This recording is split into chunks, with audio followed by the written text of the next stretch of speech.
1,00,000 சம்பளம் வாங்குறவரை நீங்க கூப்பிட்டு கேட்டு பாருங்க, யாரா இருந்தாலும் சரி, கண்டிப்பா அதுல இருந்துங்க அவர் 20,000 25,000 வீணா தான் செலவு பண்ணுவார். இதுக்கு அடிப்படை காரணம் அவங்களுக்கு அந்த சேவிங்ஸ் மைண்ட் இன்னும் வரல. அப்ப அந்த 25,000 அவர் மாசம் மாசம் சேர்த்தாலே ஒரு வருஷத்துலயே அவருக்கு 2-2.5 லட்சம் ரூபாய் சேர்ந்து போகுது. எனக்கு தெரிஞ்ச ஒருத்தர் வேர்ல்டு டூர் போனாரு, 8 லட்சம் ரூபாய் லோன் போட்டு போறாரு. இப்போ அவரு போயிட்டுங்க அங்க ஒரு மாசம் இருந்துட்டு இங்க வீட்டுக்கு வர போறாருங்க. வீட்டுக்கு வந்த உடனே அவர் நிம்மதியா இருக்க போறாரா? நீங்க நல்லா யோசித்து பாருங்க. எதுக்காக நம்ம சந்தோஷமா போனோமோ அந்த சந்தோஷம் வீட்டுக்குள்ள நுழைஞ்ச உடனே கெட போதுங்க. உடனே இஎம்ஐ வர போதுங்க. நெக்ஸ்ட் நீ அதை விட வேகமா நீ ரிலாக்ஸ் பண்றதுக்காக போய் இப்ப திரும்பி டைட் ஷெட்யூலுக்குள்ள நீ சிக்கிட்ட. நான் என்ன சொல்றேன், வேர்ல்டு டூர் எதுனா போகலாம், ஃபர்ஸ்ட் நம்ம சேர்த்து வச்சுக்கிட்டு போகலாம். சேர்த்து வச்சுக்கிட்டு இப்போ 8 லட்சம் ரூபாய் அவங்க சும்மா கொடுக்கல, அதுக்கு நீ ஒரு வட்டி வேற கட்டணும் இல்லையா? அப்போ அந்த வட்டி இல்லாம நம்ம சேர்த்து வச்சுக்கிட்டு எதுவா இருந்தாலும் சரிங்க. கார் வாங்கணுமா, கொஞ்சம் வெயிட் பண்ணுங்க, இந்த வருஷமே வாங்கணும்னு என்ன முக்கியம், கொஞ்சம் சேர்த்து வச்சுட்டு நெக்ஸ்ட் மாடல் நியூ மாடல் நல்லதே வருங்க, அப்போ வாங்கிக்கலாங்க. எதுவா இருந்தாலும் கொஞ்சம் டைம் கொடுத்துங்க. கொஞ்சம் கையில பணம் வச்சுக்கிட்டு நம்ம பண்ணும்போது என்னன்னு சொன்னாங்க, அது இன்னும் நம்மளோட வாழ்க்கை தரத்தை உயர்த்துங்க. நமக்கு அந்த பெயின் இருக்காதுங்க. சரி, இப்போ நடந்துட்டு இருக்க இந்த போர் சூழலுமே பார்த்தீங்கன்னா நிறைய பேருக்கு ஒரு பயத்தை கொடுத்துருக்கு.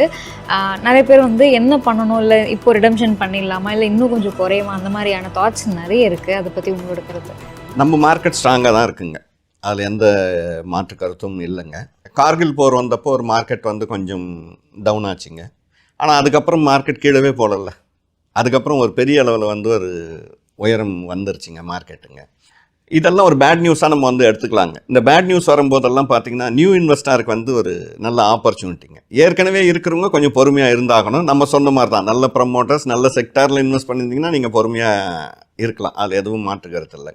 ஏதாவது தெரியாத ஊர் பேர் தெரியாததெல்லாம் நீங்கள் வாங்கியிருந்தீங்கன்னா அதுலேருந்து எப்படியாவது நீங்கள் வெளியே வரத்துக்கு உண்டான வாய்ப்பை தான் உருவாக்கிக்கணுங்க. அதை நீங்கள் தான் பார்த்துக்கணும் இல்லைங்களா? அப்போ என்னென்னாங்க, இதெல்லாம் நடக்கும். ஆனால் புதுசாக வர்றவங்களுக்கு இது ஒரு நல்ல வாய்ப்புங்க. புதுசாக வர்றவங்களுக்கு எவ்வளோ கீழ் நோக்கி வருதோ மார்க்கெட், அவ்வளோ மேல் நோக்கி போக போகுதுன்னு தான் அர்த்தங்க.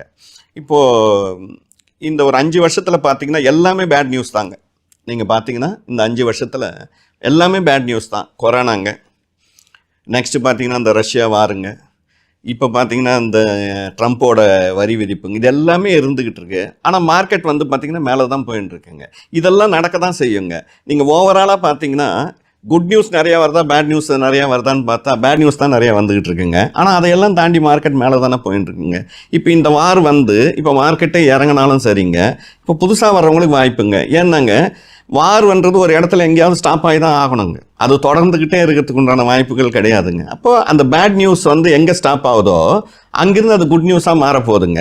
அந்த இடத்துல நம்ம வாங்கும்போது என்னென்னா கண்டிப்பாக நமக்கு பெரிய அளவில் லாபம் கிடைக்க போகுதுங்க. இப்போ ஏற்கனவே நல்ல செக்டாரில் நல்ல ப்ரமோட்டர்ஸோட ஸ்டாக்ஸ் வச்சுருக்கிறவங்க இந்த மாதிரி ஆப்பர்ச்சுனிட்டியில் இன்னும் கொஞ்சம் ஆவரேஜ் பண்ணிக்கலாம். பேனிக் ஆக வேண்டிய அவசியமே கிடையாதுங்க. மியூச்சுவல் ஃபண்டில் கூடங்க பேனிக் ஆகி வெளியில் வந்தீங்கன்னா யூஸே கிடையாதுங்க.